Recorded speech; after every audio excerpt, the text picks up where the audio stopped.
আরে তোমাদের ঘরে খেলতে তো খুবই মজা লাগতেছে। আরে বাচ্চারা আকাশটা জানি কেমন হয়ে যাইতেছে, তাড়াতাড়ি তোমরা নিচে নেমে পড়ো, হয়তোবা বৃষ্টি আসবে। আরে আঙ্কেল আমরা আর একটুখানি খেলি, তারপর আমরা নেমে যাব।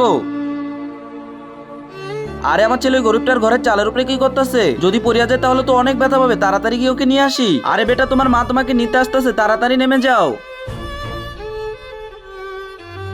আরে ভাই সাহেব আপনার মাথায় কি একটু বুদ্ধি নেই? আমার ছেলেকে কেন চালে উঠাইছেন? যদি পয়রা গিয়ে হাত পা ভেঙে যেত তাহলে কে দেখতো ওকে? আপনি দেখতেন নাকি? আরে বাবা আমাকে নিচে নামাও।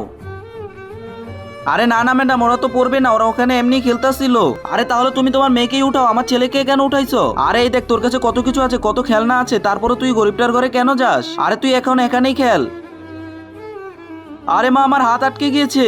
তার আগে বন্ধুরা তোমরা আমার ভিডিওটি কোন দেশ থেকে দেখতেছো, ইন্ডিয়া নাকি বাংলাদেশ? বাংলাদেশ থেকে যারা দেখতেছো তারা ভিডিওটিতে লাইক করে চ্যানেলটি সাবস্ক্রাইব করে দাও, এবং ইন্ডিয়া থেকে যারা দেখতেছো তারা ভিডিওটিতে লাইক এন্ড কমেন্ট করো, এবং যারা ইন্ডিয়া ও বাংলাদেশকে ভালোবাসো তারা এই ইমোজিটি কমেন্ট করো। আরে আরে বাবা তোর কি হয়েছে? তাড়াতাড়ি আমি এখনই হাতটা বাইর করে দিতেছি। আরে ম্যাডাম জি মনার কি হয়েছে দেখি দেখি।